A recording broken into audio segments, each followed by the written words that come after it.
Bienvenue à toutes et à tous dans ce webinaire. On est très heureux aujourd'hui d'être en compagnie de Jean-Philippe Arouvigno, qui est un auteur phare de littérature jeunesse.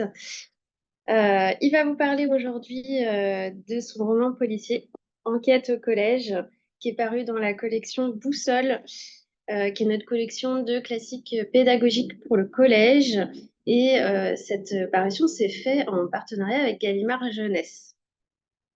Donc c'est un récit très prenant, on va vous en parler, qui est super pour se plonger dans l'ambiance de Venise, qui est quand même une ville mythique. Et avant qu'on commence à rentrer dans le vif du sujet, je voudrais juste vous expliquer un peu comment ça fonctionne, ce webinaire. Donc vous avez en bas de votre écran des outils pour interagir avec nous. Vous pouvez utiliser l'outil questions et réponses pour envoyer vos remarques, vos questions pendant la présentation, ou vous pouvez utiliser le chat. Et puis, une fois qu'on aura fini la présentation, on répondra à vos questions. Voilà, on pourra échanger avec vous. Il y aura bien sûr un replay de ce webinaire qui sera accessible sur le site de Belin Éducation et sur notre chaîne YouTube que vous pourrez faire circuler à vos collègues et à toutes les personnes de votre entourage qui seraient intéressées par le sujet. Voilà, ce que je peux vous dire aussi également, c'est que donc, dans cette édition du livre, il y a un dossier pédagogique à la fin et il y a aussi un guide pédagogique que vous pouvez télécharger si vous avez un compte enseignant sur notre site. Donc, je vais vous montrer rapidement comment faire.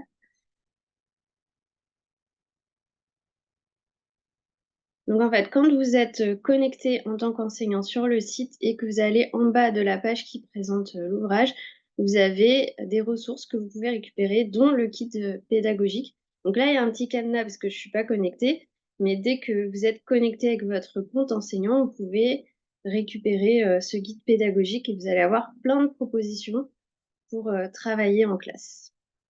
Voilà. Alors, peut-être que vous pouvez commencer par vous présenter pour éventuellement les enseignants qui ne vous connaîtraient pas déjà. Bonjour à toutes et à tous. Moi, j'aime bien me définir non pas comme écrivain, parce que j'ai l'impression que dans la notion d'écrivain, il y a une notion d'un peu de polygraphie. Moi, j'ai l'impression que je suis surtout un romancier. Ce que j'aime, c'est raconter des histoires. J'ai commencé il y a maintenant un certain nombre d'années par de la littérature pour les adultes, avec un sentiment un peu à la fois de réjouissant d'écrire, d'être publié, d'être un auteur, mais un sentiment un peu de regret par rapport à toute la littérature jeunesse que j'avais adorée quand j'étais enfant. Jusqu'au professeur a disparu, qui a été mon premier pas dans la littérature jeunesse, et instantanément, j'ai eu le sentiment que j'étais dans mon écosystème, voilà, que c'était ça que j'avais envie de faire. Et depuis maintenant de nombreuses années, je n'écris plus que de la littérature jeunesse. Un prochain livre donc à paraître, Les exploits de Connemara, en septembre. Je suis encore sur les dernières corrections sur ce titre, et c'est un livre auquel je tiens beaucoup. Et je crois que la couverture donne l'idée de ce livre qui va être, je crois, plein de dynamisme, d'énergie, autour d'une jeune héroïne de fiction qui échappe à la fiction pour, dans la réalité, aider ses auteurs à résoudre une énigme. Là, on voit la série Enquête au collège avec du coup le professeur a disparu à droite et puis les autres livres de la série. Alors, on parlait de ces lectures d'enfance, c'est vraiment de là que tout a commencé pour moi. C'est à la fois ce qui m'a rendu lecteur, mais ce qui m'a rendu aussi romancier. J'avais une passion quand j'étais enfant pour toute cette littérature d'aventure qui mettait en scène des enfants ordinaires qui avaient mon âge, mais qui, eux, vivaient systématiquement des aventures extraordinaires. Et je rêvais d'être un membre du Club des Cinq, ou d'accompagner Fantomètre dans une aventure, ou d'être agent secret comme Langelot. J'ai même écrit à 12 ans un premier roman policier d'une dizaine de pages qui s'appelle Défi aux aigles, et qui raconte déjà une enquête policière menée par deux jeunes collégiens. Alors à l'époque, il s'appelait Jean-Philippe, parce que j'étais incapable d'inventer des personnages autres que moi, et puis parce que je rêvais vraiment d'être ce type de héros. Et l'autre s'appelait Thierry, parce que Thierry, c'était mon meilleur copain de l'époque. Avec nous deux, on avait fait un vrai club de détectives, et puis on était surentraînés, mais on n'avait jamais d'énigme à résoudre. D'où ce premier récit qui m'a fait découvrir qu'au bout du compte, ce que j'aimais faire, c'était ça, raconter des histoires. Et c'est vraiment là qu'on trouve l'origine de la série Enquête au collège et du professeur a disparu. Ouais, vous étiez vraiment destiné à devenir, écrivain, romancier, J'avais le heu, sentiment que ce que je voulais faire, c'est raconter des histoires. Comment le faire? J'ai essayé à un moment donné de me mettre à la bande dessinée parce qu'il y avait un double système mmh. de narration avec de l'image et du dessin. Puis j'ai aperçu que j'étais une grosse quiche en illustration. Donc voilà, les mots, par contre, j'étais à l'aise quand je prenais une feuille et que j'essayais de mettre en mots une histoire que j'inventais. Et quand vous êtes présenté, vous avez dit que donc vous avez été enseignant, pendant un certain temps. Du coup, il y a sans doute, des choses de votre expérience d'enseignant qui vous ont nourri aussi, bah, pour écrire? Oui, bien sûr. Je pense que quand on est auteur jeunesse et qu'on passe 20 ans avec en face de soi des enfants qui ont l'âge de vos lecteurs, ça permet d'être en lien fort avec l'enfant. Ça permet aussi, et c'est ce que tentent de faire les écrivains aussi, c'est de donner le goût de la lecture, le goût de l'écriture, le goût des mots, le goût des histoires. Et très concrètement, le professeur a disparu est né d'un voyage scolaire que j'ai organisé avec des élèves. J'ai emmené deux classes de quatrième à Venise et j'imagine comme vous, comme tous les enseignants du monde, ma grande angoisse était de les perdre. À l'entrée du musée, à la sortie du musée, on passe son temps à compter.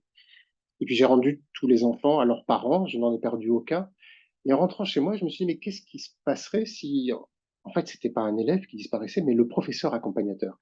Ce qui fait que nos élèves, tout d'un coup, se retrouvent seuls dans une ville étrangère, sans papier, sans argent, sans adresses d'hôtel, obligés de se débrouiller. Rechercheraient-ils leur professeur? Ça serait peut-être le bon point de départ pour une histoire policière. Et c'est comme ça qu'est né ce professeur a disparu. Ouais, donc on voit bien, l'influence entre vos 2 expériences et comment finalement quelque chose qui était une inquiétude, se transforme au contraire en quelque chose de très créatif et de qui donne un récit, qui est passionnant, qui est ludique. Enfin, on va le voir un peu plus tard, Mais je crois que c'est ça aussi, l'écriture très des histoires, c'est finalement transformer en positif, en oui, histoire dynamique des inquiétudes, des angoisses, parfois des cauchemars que l'on peut faire. ouais, c'est vraiment, une chouette transformation, de ce vécu-là. Je crois qu'on avait mis aussi, quelques voilà, vous nous aviez montré donné, quelques exemples, de vos premières créations. Je voulais vraiment que ça ressemble à un livre, donc il fallait des illustrations. Comme j'étais mauvais en dessin, je reprenais en fait des illustrations des livres que j'aimais, mais au lieu du héros, là il s'agit d'un Michel, héros d'une série d'une quarantaine de romans que j'adorais, c'est devenu Jean-Philippe. Donc voilà, je devenais comme ça non seulement écrivain, mais héros d'une aventure. Ouais, c'est super.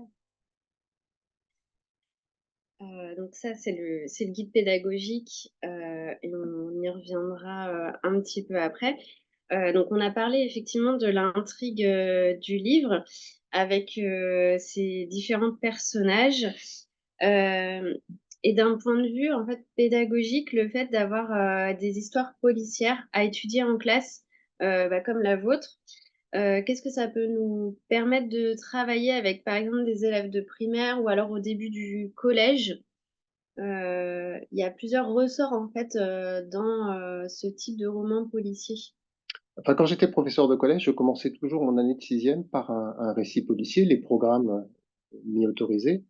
J'ai l'impression qu'il y a dans le roman policier, dans le genre policier, un outil formidable pour amener vers la lecture des enfants qui peuvent être un peu réticents ou qui ont du mal à aborder un roman parce que ça mélange 2 plaisirs en réalité.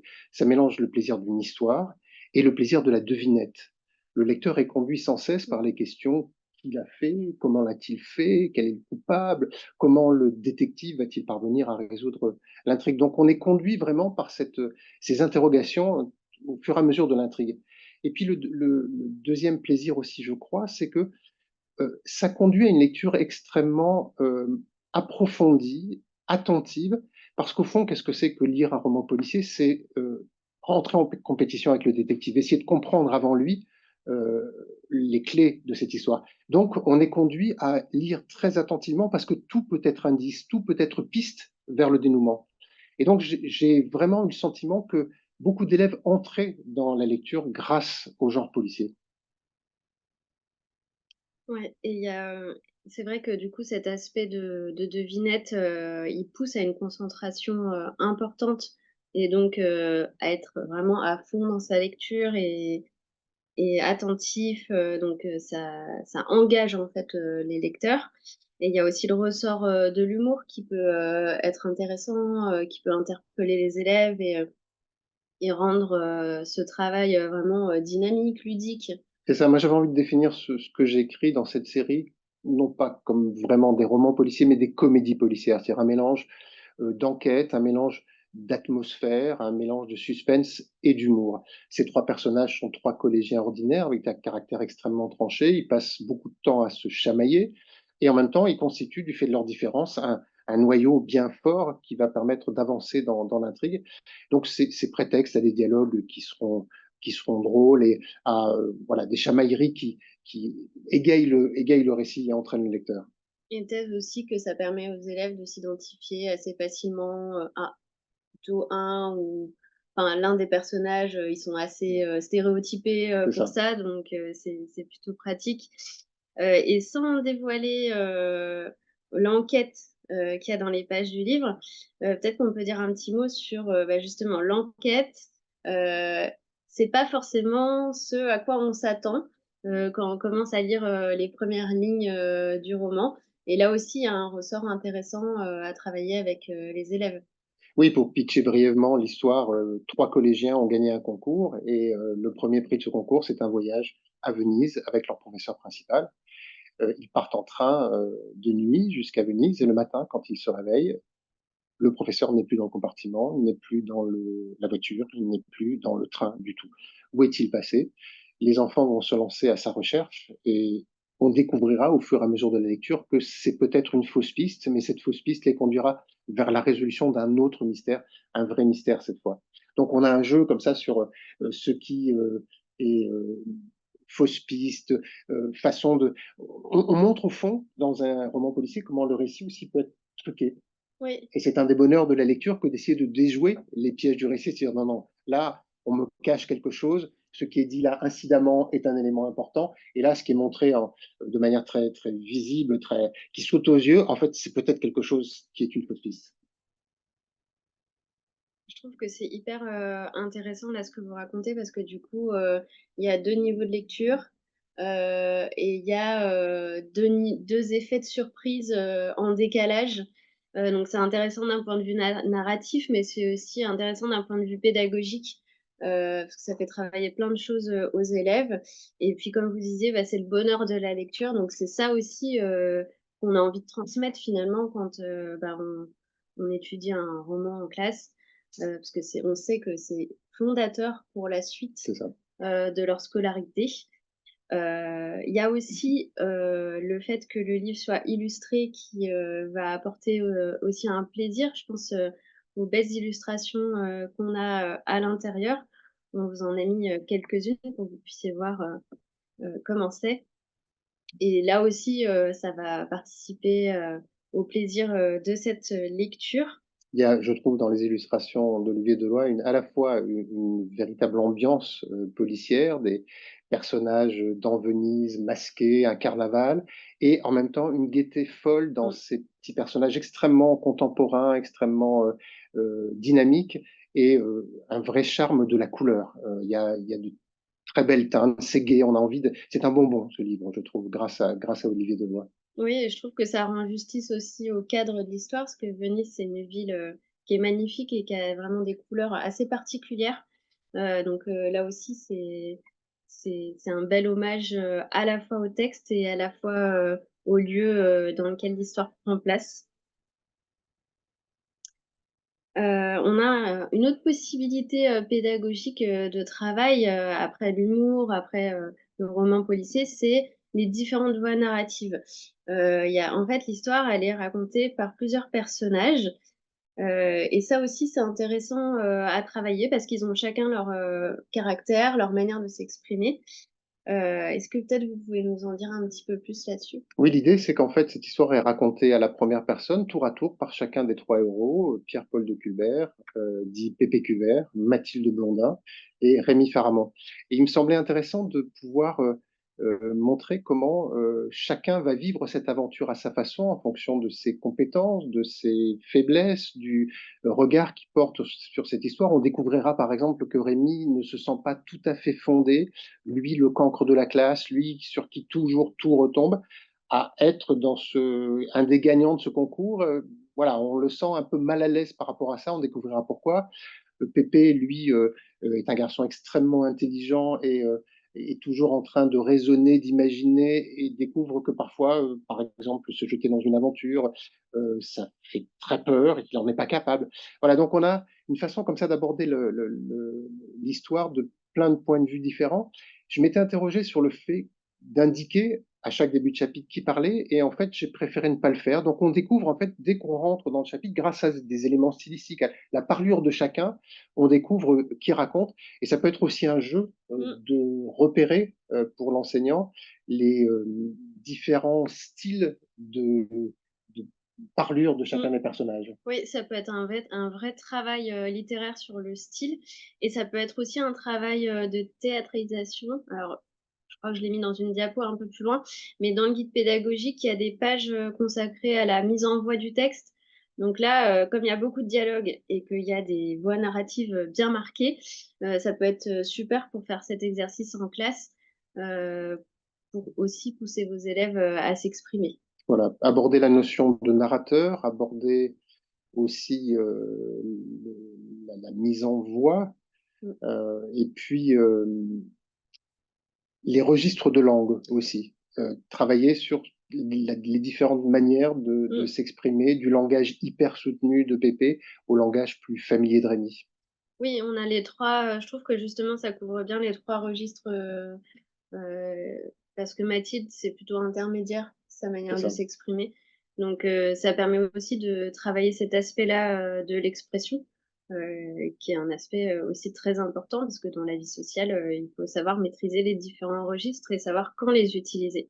Donc, là aussi, il y a tout un ressort pédagogique qui est intéressant. Et puis, bah, bien sûr, c'est à Venise, donc il y a aussi toute l'interdisciplinarité sur la littérature, l'art. Là, vous allez trouver aussi à la fin du livre, dans le dossier pédagogique, des éléments, et dans le guide pédagogique qui a été fait par Fabienne Hervieux, vous avez aussi pas mal de choses pour travailler en complémentarité entre les disciplines. Euh, Surtout que si par exemple vous choisissez d'étudier vers février, quand il y a le carnaval de Venise, ça peut être une bonne période, je pense, pour parler aussi de cet événement qui est exceptionnel et qui peut vraiment plaire aux élèves. Peut-être Euh, qu'on peut ajouter, concernant l'actualité de ce titre, Le professeur a disparu, la parution prochaine en 2025 d'une bande dessinée, une adaptation de cette histoire en bande dessinée à laquelle je suis en train de travailler. Il y a déjà eu le deuxième tome en quelques collèges qui est paru. Donc ça peut être aussi là une façon pour vous, enseignants, de travailler l'adaptation en bande dessinée d'un roman. oui, c'est une bonne prolongation pour cette interdisciplinarité, et peut-être demander à vos élèves de dessiner. Enfin, je ne sais pas C'est ça. ce que vous pouvez faire exactement, mais je pense que ça peut vous donner pas mal d'idées. N'hésitez pas à les partager là dans le chat ou dans l'outil questions et réponses, parce qu'on est assez curieux de savoir ce que vous faites du coup avec vos élèves quand vous travaillez sur un roman de ce type. Est-ce que ça vous inspire aujourd'hui? On a un peu de temps pour répondre à vos questions, pour échanger avec vous, donc n'hésitez pas à nous envoyer toutes vos remarques, vos questions. Sinon, en attendant de recevoir vos questions, nous, on en avait quelques-unes. Le livre, en fait, le roman, il existe depuis longtemps. Vous l'avez écrit il y a longtemps. Euh, et qu'est-ce que ça vous a fait, du coup, quand vous avez découvert les illustrations en couleur? Donc, vous avez dit que c'était voilà, un livre un peu bonbon. J'imagine que ça, bah, c'est assez bouleversant de voir un texte aussi important pour vous qui est mis en couleur comme ça. Oui, il y a quelque chose de merveilleux toujours à voir nos histoires s'incarner sous des formes différentes. C'est un des privilèges des auteurs jeunesse que d'avoir comme ça leur texte en oubli par des artistes. Et dès que j'ai découvert les premières illustrations d'Olivier, j'ai trouvé ça vraiment, vraiment parfait, à la fois contemporain, juste, drôle. Euh, et d'une certaine façon, grâce à ça, je regarde maintenant mes personnages de façon un petit peu Ah différente. oui. Alors là, c'est l'influence de C'est la ça, création artistique sur l'écriture. c'est ça. Et si jamais il devait y avoir d'autres textes avec les mêmes personnages mais une histoire différente, peut-être que ça vous influencerait dans votre écriture. Qui sait. Exactement. On a déjà parlé un petit peu de vos romans jeunesse préférés, mais quel était vraiment votre livre préféré quand vous étiez enfant? Le Club des Cinq. Vraiment, le Club des Cinq. J'ai rêvé toute mon enfance d'être le sixième membre du Club des Cinq. Il y avait à la fois du mystère, de l'ambiance, une équipe formidable, un chien. Un chien, j'avais pas le droit d'avoir un chien quand j'étais petit, donc j'imaginais non seulement avoir un chien, mais un chien qui soit lui-même un chien détective. Super. Vous aussi, envoyez-nous vos, vos romans préférés d'enfance. Peut-être une autre question sur vos projets d'écriture. Vous avez d'autres aventures littéraires en perspective, que ce soit jeunesse ou autre? Oui, plein d'envie, plein de désirs, un petit manque de temps parce qu'en même temps que je suis romancier, je suis éditeur. J'ai été à un moment donné professeur, éditeur et romancier. Ça commence à faire vraiment beaucoup, mais mon travail éditorial me prend beaucoup. À la fois, je m'occupe de la collection Folio Junior Texte Classique et puis aussi je suis éditeur d'un certain nombre de nouveautés. Et ça aussi, c'est une tâche magnifique que d'accompagner des auteurs dans la finalisation de leurs livres et de transformer un beau manuscrit en beau livre. Donc oui, plein de projets, plein d'envies. La difficulté, c'est plutôt à un moment donné, dans ces projets, il y en a un qui s'impose. Ah Et oui. très curieusement, on tourne avec comme ça des embryons d'histoire, d'atmosphère, de personnages. Et puis à un moment donné, c'est comme si des personnages surgissaient de ce vrac-là et disaient, bon, allez, maintenant c'est nous. C'est un effet très très curieux. Et à ce moment-là, il faut effectivement arrêter tout le reste et s'occuper de ça parce que c'est le livre qui s'impose maintenant. On ne sait pas trop pourquoi, mais c'est à ce moment de notre vie qu'il faut écrire ça. Donc, quand vous écrivez un livre, vous faites rien d'autre, vous faites ça à 100% tous les jours. Autant que je le peux, oui. Et en tout cas, je n'écris rien d'autre à côté. Je suis dans l'obsession de cette histoire que je découvre au fur et à mesure. Pour ne rien vous cacher, quand mes enfants montent dans le train, mes trois petits collégiens, je sais que le professeur va disparaître, mais je ne sais pas du tout pourquoi il est disparu. Je ne sais pas du tout comment les enfants vont faire pour le retrouver. J'ai découvert cette histoire au fur et à mesure que je l'écrivais, comme le lecteur le fera. D'où le sentiment que chaque livre est comme ça pour moi, une véritable enquête à Ah partir oui. d'une situation policière que j'ai mis en place. Et ça fait ça pour tous mes livres, j'appelle ça écrire à la lanterne. C'est-à-dire que j'ai l'impression d'avancer dans la nuit en tenant à la main une petite lanterne. Et ce que je vois de mon histoire, c'est juste ce que dessinerait sous mes pas le rond de la lampe. Est-ce qu'il y a un gouffre en face? Est-ce que je vais chez la méchante, une sorcière? Au contraire, dans un château où je vais être sauvé? Je n'en sais rien. Et j'avance comme ça. Et c'est bien plus passionnant que de connaître la fin. Ah oui, c'est une très belle formule, je trouve, écrire à la lanterne. C'est vraiment très C'est pas poétique recommandé comme parce que formule. c'est un peu casse-gueule, hein, bien évidemment. On prend des fausses pistes, on se trompe, il faut revenir en arrière, savoir à quel carrefour on a mal bifurqué. Mais en même temps, au fond, c'est une façon d'écrire qui est celle d'un lecteur qui a envie de découvrir l'histoire au fur et à mesure. Et donc, moi, quand je commence, j'ai peut-être un chapitre d'avance sur le futur lecteur. Je ne sais pas plus au-delà ce qui va se passer. Oui, vous écrivez vraiment au fil de ce qui vous vient. Et puis après, bah, de toute façon, j'imagine que vous avez tout un travail de relecture pour Bien sûr, vérifier qu'il on n'y a passe pas de son temps à problème de revenir en structure. arrière, à changer, etc. Alors après, c'est aussi une façon d'écrire qui, je pense, nécessite un petit peu d'expérience parce que il faut composer en même temps et trouver des lignes tout en improvisant. Voilà. Oui. Ça ressemble beaucoup à de l'improvisation, mais bien évidemment, une improvisation, c'est le fruit d'un travail préalable. Oui, c'est ce que j'allais dire. J'imagine que vous avez, qu'au moment où vous sentez le besoin d'écrire, vous avez quelque part des choses qui se sont faites dans votre tête sans que vous en ayez forcément conscience, mais qu'il y a toute une maturation de l'histoire qui a déjà eu lieu et que vous la découvrez quand vous écrivez, mais que finalement, il y avait déjà des choses qui s'étaient faites C'est ça. euh, un Le, peu à votre insu quelque part.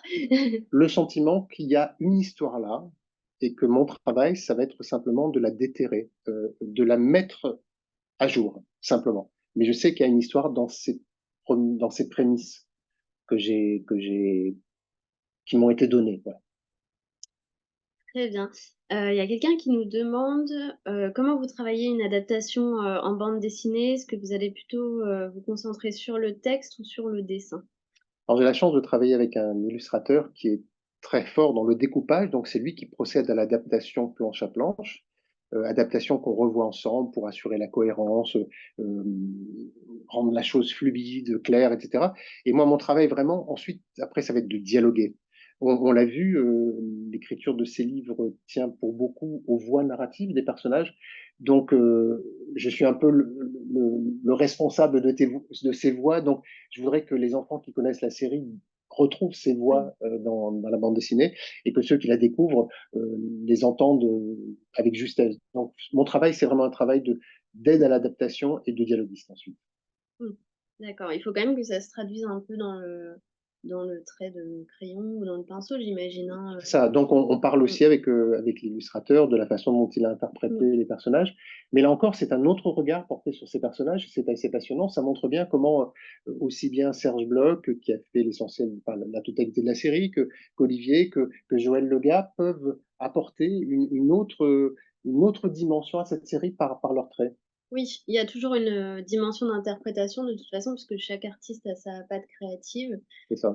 et sa propre lecture aussi, qu'il va transmettre, dans son geste, en fait. Et Heu, ce qui est beau dans ce cas-là, c'est simplement c'est d'observer, par moment de faire quelques remarques, mais surtout voilà, de laisser le libre cours à l'artiste de s'emparer de ce qu'on a fait. Nous, on l'a fait, moi je l'ai fait comme ça, je ne pouvais pas faire autrement ni mieux. Et eux, tout d'un coup, voilà, ils apportent à cet univers et à cette histoire autre chose. Ça montre une, grande ouverture d'esprit, en tout cas, je trouve, parce que du coup, faut accepter que son texte, est une chose et que l'artiste va s'en emparer et en faire autre chose de complémentaire, et que les 2 vont pouvoir se répondre. Oui, puis il va sur un terrain que je ne connais pas, il y met un art que je ne possède pas, donc c'est formidable de recevoir ça Mmh. de lui. Alors, il y a une personne qui nous dit que, donc elle essaye de, travailler avec, une planche de bande dessinée et que la bande dessinée, ça rassure, les élèves parce que le dessin aide à la compréhension. C'est vrai que ça peut être aussi une porte d'entrée, s'ils ont un peu peur, du texte, tout seul, de savoir que c'est un livre illustré ou de savoir qu'ils vont commencer avec une planche de bande dessinée et puis qu'après ils vont vraiment se pencher, sur la lecture à proprement parler. Ça peut être, un bon moyen de commencer pour dédramatiser. Moi, je crois beaucoup à l'utilisation de pédagogique de la bande dessinée, par exemple dans la structuration du récit. Le dessin, case par case, permet de poser fortement des scènes et leurs mouvements. Et puis aussi simplement dans la différenciation dialogue-récit avec les bulles ou les cartouches narratives. Voilà. Et en travaillant ça, je trouve qu'on pose les bases, les éléments d'une lecture un peu plus complexe, qui est la lecture sans image du roman. Donc je crois vraiment Mmh. à l'intérêt pédagogique de la bande dessinée. C'est peut-être, plus abstrait une lecture, de texte, seule et donc ça permet peut-être de faire un pont vers l'abstraction en quelque sorte, Exactement. un peu plus facile. Hem, D'ailleurs, c'est assez drôle que dans la bande dessinée Enquête au collège, j'ai découvert des choses de mon histoire, des petites incohérences qui existaient dans le roman, qui sont masquées par l'écriture. Quand c'est dessiné, ça marche plus. Tout d'un coup, il y a une sorte de clarification opérée par le dessin et par le découpage qui fait voir des petites choses qui ont échappé non seulement à l'auteur, mais aussi à l'éditeur. ouais, c'est intéressant ça. Est-ce que vous l'avez lu aussi et si oui, est-ce que vous avez repéré, des petites choses comme ça? Moi, ça m'a pas j'ai pas remarqué à ma lecture, mais c'est Je vous intéressant. dirai pas lesquels, bien sûr, hein.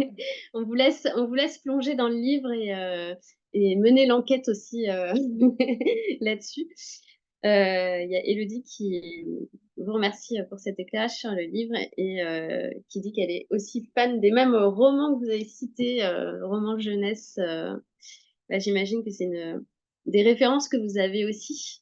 Moi, je crois il y a dans la vie des lectures qui sont inoubliables et les premières lectures de l'enfance, ça nous a construit, ça nous a consolé, ça nous a fait Mmh. grandir et on continue à vivre avec. Et c'est triste ce moment à l'âge adulte, on se dit, mais tout ça, c'est fini, je l'ai perdu. Et en fait, devenir auteur jeunesse, c'est dire non, Ah je ne le oui. perdrai jamais. c'est rester connecté avec son Rester âme connecté, c'est d'enfant ça, c'est ça. finalement. Ça, c'est vraiment chouette. Moi, je pense qu'on écrit des romans jeunesse, enfin ceux que j'écris, on va dire que c'est pour les 8-12 ans, quelque chose comme ça, mais parce qu'on a encore 8-12 ans dans sa tête. On écrit ça avec ses moyens d'adulte, mais avec à hauteur de cette enfance-là. Ouais, ça, c'est vraiment super de pouvoir rester connecté à cette part de soi, qui est vraiment une part très solaire en fait, hein, on est encore en phase de découverte de plein de choses. Et Et c'est puis, vrai que puis le moment les où tout est possible, où on pense que trois enfants peuvent résoudre une énigme policière, complètement, que les complètement, méchants seront châtiés, ouais, voilà, que le bien, le juste existe en ce monde. Et on a besoin, je crois, en tant qu'adulte, de croire encore à ça. On a de plus en plus de mal à y croire. L'expérience nous montre que c'est pas toujours ça. Mais donc il y a dans les ressources de cette littérature d'enfance des éléments qui sont extrêmement euh, réconfortant. nourrissants et réconfortants. Mm. Pauline qui nous remercie pour ce webinaire. Ben, on vous en prie. Si on a envie d'étudier enquête au collège avec nos CM1, est-ce que le texte n'est pas un peu trop compliqué pour des CM1? Il me semble que non. Dans mon expérience, je suis invité beaucoup dans des écoles et souvent avec des CM1, des CM2, c'est l'essentiel des lecteurs que je rencontre, parfois même avec des CE2. Ce qui pourrait faire euh, douter, c'est le fait que mes personnages sont des collégiens, mais en fait, je crois qu'il y a chez tous les lecteurs, des jeunes lecteurs, une aspiration à des personnages un peu plus grands que soi. Ils ont, les enfants de primaire, comme perspective l'entrée dans le collège, et tout d'un coup, voilà, ils vont y rentrer, et ils vont y rentrer de manière heureuse et dynamique grâce à ces histoires. Donc je pense, oui, c'est adapté à une classe de CM1 sans difficulté. Oui, en plus, il y a quand même vraiment un bon appareil pédagogique qui va vous permettre de le travailler facilement en classe, sur lequel vous pouvez vous appuyer, hein, tout ce qui est guide pédagogique. Donc, déjà, le dossier qui est à la fin, ces pages-là, là, sont colorées. Vous avez déjà des éléments, mais dans le dossier pédagogique qui est assez important, vous en avez beaucoup plus. Donc, je pense que vous pouvez trouver de quoi bien introduire le texte auprès de ses élèves et puis faire pas mal d'activités avec eux, effectivement, pour qu'ils dédramatisent cette entrée au Et collège, je me cette verrais, le transition. livre est construit avec des chapitres très courts, Mm. un peu sur un principe BD, c'est-à-dire chaque chapitre se lit très vite et en même temps, à la fin de chaque chapitre, il y a une petite chute qui donne envie de tourner la page et de Mm. basculer dans le chapitre suivant. L'idée, c'est que un élève qui lit pas ou qui lit peu, tout d'un coup, puisse lire ce livre et dire, ça y est, je viens de lire un livre, ça y est, je m'en Mm. suis pas aperçu, j'ai été emporté par l'histoire, rien n'a pesé, et voilà, j'ai lu un livre et j'ai adoré. Oui, en plus, il y a beaucoup de dialogues, donc c'est vrai que ça fait une lecture qui est très dynamique et on tourne les pages, on voit pas le temps passer, quoi. Donc, allez-y. Et racontez-nous après, soit sur les réseaux sociaux, soit par retour de mail. On aime beaucoup connaître, savoir un peu votre expérience. Alors, par curiosité, on nous demande pourquoi vous avez choisi la ville de Venise. C'est vrai qu'il y avait donc une anecdote qui vous a poussé à choisir cette ville pour raconter cette histoire. Mais je trouvais que Venise, c'est le lieu de l'étrangeté même, par la nature même de cette ville où il n'y a pas de voiture, pas de route, mais des petits canaux, des petites ruelles qui se ressemblent beaucoup et dans lesquelles on est vite perdu. Et en plus, aller à la recherche d'un personnage disparu en période de carnaval avec des gens masqués dans les rues, ça offre une dimension supplémentaire. Et je trouvais que c'était un formidable cadre pour une histoire policière, outre le fait que c'est une ville que j'adore et que c'était la possibilité aussi pour le lecteur de découvrir de beaux lieux. Et on va à la Carrezzonico, on Mm. passe devant Santa Maria dei Frari, il y a un moment à la place Saint-Marc, environné de pigeons. Voilà, il y a quelque chose là-dedans, un peu cinéma, que j'avais envie de faire, de partager avec les enfants. Et dans l'histoire, c'est qui votre personnage préféré? Bon, moi, j'ai l'impression que je suis les trois, quoi. Je suis à la fois prétentieux comme Pépé par moment, un peu cancre comme Rémi, un peu trop raisonnable comme Mathilde. J'ai l'impression qu'il représente au fond des traits qu'on a tous en nous et qui surgissent plus fortement à certains moments. J'ai quand même une petite préférence pour Rémi le cancre. Ah. Sur lui, sur qui tout retombe toujours. À chaque fois qu'il y a quelque chose, c'est Rémi qui est accusé, etc. Et j'aime bien ce personnage, je le trouve vraiment très sympa. Oui, il est très sympathique et puis il est aussi courageux. Enfin, en fait, oui, il y a des défauts, mais il a aussi des Bien qualités. Mais sûr, on va il a pas plein trop de en dire qualités. parce que Ouais. sinon on va vous gâcher l'histoire et on veut pas. Euh, Bah, du coup, ça répond aussi à la question d'Élodie qui demandait quel personnage vous ressemble le plus. Et pour répondre à l'autre question, est-ce qu'il y a d'autres histoires prévues dans cette série? En fait, oui, c'est toute une série qui est parue chez Gallimard. Ça devait Euh, être un livre unique pour moi. J'avais envie de raconter cette histoire. C'était voilà, mes débuts en littérature de jeunesse et j'ai tellement aimé écrire pour la jeunesse et j'ai tellement aimé ces personnages aussi que je ne pouvais pas imaginer que ils disparaissaient à la fin de ce livre. Donc j'en ai écrit un deuxième et puis voilà, ça serait le dernier et j'en suis maintenant à 8 livres de la série Enquête au collège. Et je n'ose pas dire que c'est fini parce qu'en fait, les personnages viennent me chercher de temps en temps. Ils me disent, ah, tiens, si tu racontais une histoire. Donc c'est pour moi comme les compagnons d'une vie, ces trois petits personnages créés pour mes débuts en littérature de jeunesse. Il y a une personne aussi qui nous dit que donc elle a des sixièmes et qu'elle se dit que pour commencer l'année, ça peut être très bien. Bah, en effet, ça peut être un très bon démarrage. Et oui, le guide pédagogique est accessible dès maintenant et pour tous les enseignants, du moment que vous avez un compte enseignant certifié sur le site Belin Éducation, vous pouvez le télécharger gratuitement. Peut-être qu'on peut remontrer les autres livres de la série. Je Tout crois à qu'il y a fait. Moi, je crois beaucoup aussi aux séries pour donner le goût de la lecture. Le lecteur devient ami avec les personnages, à bonheur à les retrouver. Il y a un sentiment aussi rassurant dans la série. On sait que ça sera pareil et en même temps très différent parce qu'on aura les mêmes personnages, parce qu'on aura un principe narratif semblable, parce qu'on aura un ton commun et en même temps, ça sera une toute nouvelle histoire qui nous emmènera vers autre chose. Et ça, moi, en tant qu'enfant, c'est comme ça que je suis devenu lecteur, par ces retrouvailles régulières avec des compagnons de lecture. Des compagnons de lecture et un univers aussi Voilà. qu'on connaît, qui est familier. Il y a quelqu'un qui nous demande, est-ce que vous envisagez de faire vieillir vos personnages pour leur faire vivre d'autres aventures? Non, je crois pas. Ils sont en quatrième. Ça fait 8 volumes qui sont en quatrième, donc ils redoublent en fait éternellement. Je pense que j'ai utilisé absolument toutes les vacances de cette année scolaire. Donc aujourd'hui, je ne m'occupe plus de la cohérence de cette affaire-là. Tant pis, ils resteront en quatrième. Je crois que c'est un âge parfait pour moi parce qu'à la fois ils sont encore très proches de l'enfant, donc ils ont cette énergie, cette envie d'aventure, etc. Et en même temps, ils ont, grâce à cet âge, une petite autonomie déjà par rapport à des enfants plus jeunes. Donc les faire grandir, on rentrerait dans des problèmes hyper ennuyeux, genre histoire d'amour. Ah, C'est beaucoup moins rythmé et voilà, enlevé c'est ça. qu'une enquête inattendue à Et que venir. Hubert passe son bac aussi, ça serait pas marrant, quoi. Ça deviendrait un peu trop studieux, un peu trop C'est sérieux ça. et beaucoup moins enfantin. Euh, Quelqu'un qui nous dit donc merci beaucoup pour cette présentation qui donne envie de lire le livre et de l'étudier en classe et qui se demande quel retour les enfants vous font sur le livre. Euh, Est-ce que c'est une Madeleine de Proust comme la bibliothèque rose et verte pour vous? Oui, c'est à ce côté-là. Ce qui me frappe, c'est que mes personnages n'ont pas de téléphone portable, ne vont pas sur Internet. Bon, d'abord parce que le téléphone portable, c'est la mort du roman policier. Dans cette histoire d'enquête au collège, ils ont un téléphone portable, on appelle les parents, on est Eh oui. rapatrié, terminé. Mm. Et en même temps, ce que les lecteurs me renvoient, c'est qu'ils sont comme eux, exactement.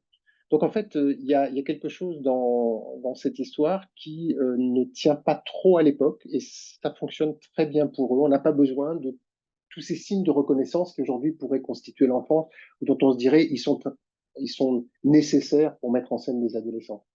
Oui, c'est vrai que, bah, on l'a dit, le texte, il existe depuis longtemps et en fait, il est intemporel. Justement parce qu'il n'y a pas d'éléments propres à une époque, enfin, il n'est pas trop marqué par une époque. Et donc, quelque part, Mais moi, je crois beaucoup que, par exemple, mettre des marques, des objets reconnaissables, etc., c'est donner une date de péremption à vos textes, parce que bien évidemment, un mois plus tard, les chaussures que vous avez citées mm, ne sont plus du tout à la mode. Le téléphone dont vous avez parlé est tellement ringard que c'est même pas la peine. Voilà. Donc, je trouve ça plus intéressant de jouer sur des ressorts effectivement un peu intemporels des histoires plutôt que d'essayer d'aller vers une contemporanéité un peu forcée. Et puis moi, j'avoue que j'écris d'abord des histoires pour moi. Le premier temps, c'est j'écris pour moi. Et ensuite, après, je pense à les, j'inclus le lecteur dedans. Mais voilà, je me raconte des histoires qui me font rêver encore et qui sont vraiment proches de ces histoires d'autrefois que je lisais, que je dévorais avec tant de bonheur. Fantomette, les histoires, c'était les histoires à la fois des histoires dites pour garçons, mais aussi plein de romans policiers pour les filles, dont les héroïnes étaient des filles. Fantomette, Mm, les sœurs Parker, les enquêtes des sœurs Parker, Alice Détective, dont mm. je me suis racheté toute la collection. Tout ça, c'est vraiment mon. Je passais ma vie dans ces livres-là. Voilà. Et quand, comme j'avais beaucoup de frères, tous ces livres ont été progressivement dépiécés, abîmés, perdus. Et à l'âge adulte, j'ai racheté tous ces livres. J'ai une collection impressionnante de roses et vertes qui sont avec les illustrations de mon enfance, la couverture de mon enfance, parce que c'est, oui, c'est ma Madeleine de Proust, comme le dit très bien quelqu'un. Ouais. Ah oui, oui, oui. Bah, on a une personne aussi pour qui Voilà. c'était son héroïne préférée. Ouais. Très chouette. Et vous verrez que Connemara, si vous avez envie de le lire, ce prochain roman que je publie est vraiment un hommage à ces héroïnes-là. Et Connemara, c'est une petite fantomette matinée d'Alice. Euh, et ce qui arrive, c'est qu'elle échappe tout d'un coup au roman pour aller aider ses auteurs parce que leur mère a disparu et ben, on va venir les aider. On a hâte de lire ça aussi. Et on nous dit aussi que le Club des 5, c'est également une Madeleine de Proust. Bah oui, forcément. À transmettre bah, à vos enfants si vous en avez et aussi à vos élèves pour vraiment leur transmettre le goût de la lecture parce que c'est vraiment des lectures marquantes. On n'oublie jamais après tout au long de sa vie. Les 6 compagnons aussi. Les six compagnons, oui. Oui, bien sûr. Il y en a tellement à citer que j'en ai présenté que quelques-uns, mais bien sûr, toutes ces séries-là étaient vraiment formidables. Et alors, cette collection, en plus, avait un charme incroyable parce qu'elle proposait aussi des récits d'aventures vécues.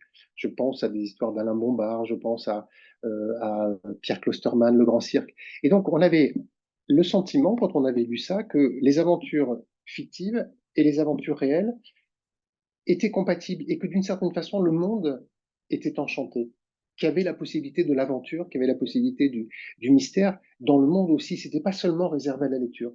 Donc c'était vraiment un parcours génial. On savait qu'on avait pour toute son enfance à dévorer ça, ce Ah territoire-là. oui, oui, oui, c'est un grand territoire. C'est pas, Mm.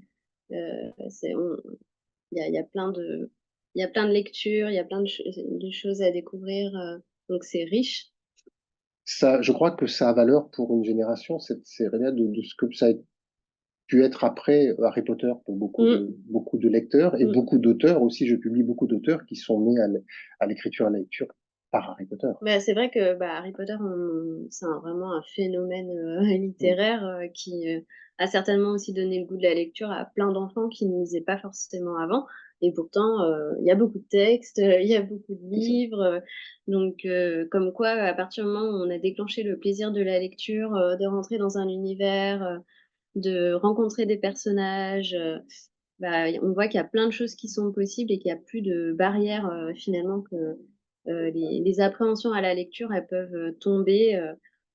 Voilà, on a différents ressorts, on vous en a présenté certains, l'humour, la bande dessinée, Peut-être les signaler adaptations. aussi, oui, peut-être signaler aussi dans ce registre-là des adaptations, l'existence chez Gallimard Jeunesse d'un disque, on dit plus un disque aujourd'hui, d'un CD, voilà, Mhm.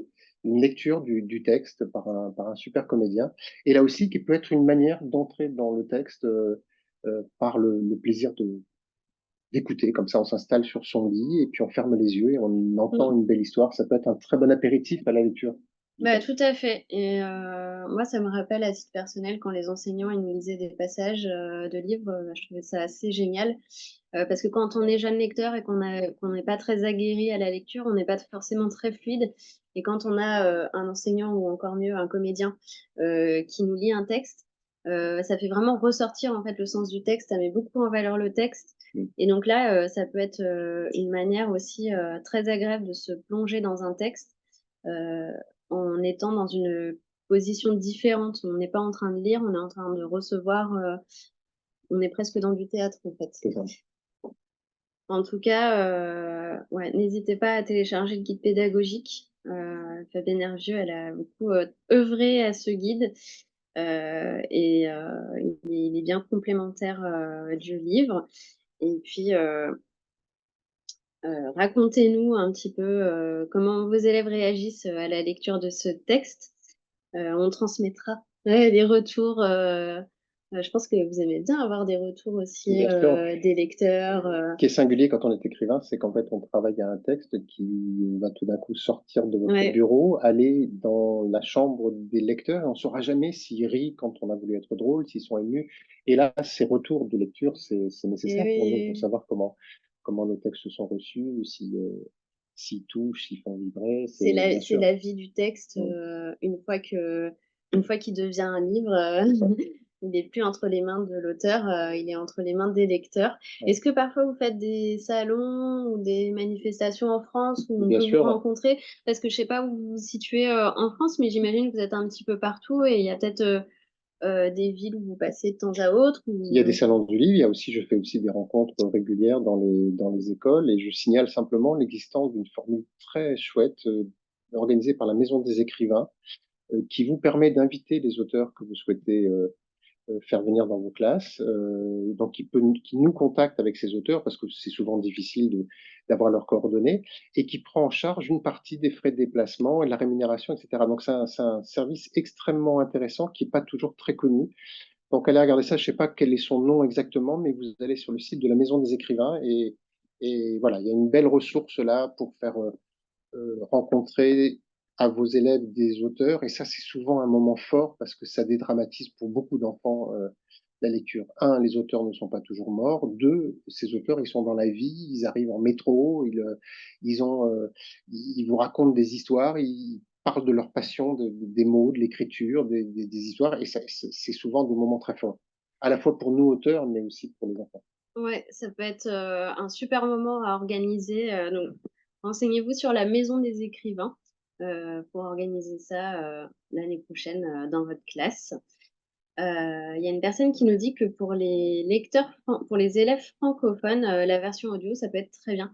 C'est vrai que c'est aussi un public, pour lequel, cette lecture-là, elle peut être très utile, donc faut y penser aussi, à cette version audio. Mhm. Bah, Jean-Philippe Arouvigno, un grand merci, Merci à de vous. nous avoir répondu. Merci d'avoir été là aujourd'hui. Merci. Je vous souhaite à tous une bonne fin d'après-midi. J'espère que vos élèves aimeront Rémi, Pépé et Mathilde. Ouais, et on a hâte de, bah, connaître vos retours, profiter de l'été pour, vous plonger dans le texte et pour pouvoir le travailler après, à la rentrée prochaine. Un grand merci d'avoir, écouté ce webinaire, d'avoir, partagé vos retours, envoyé vos questions. Donc vous recevrez bientôt le replay et en tout cas, il sera sur le site. Merci beaucoup de votre participation. On vous dit à très bientôt et bonne soirée.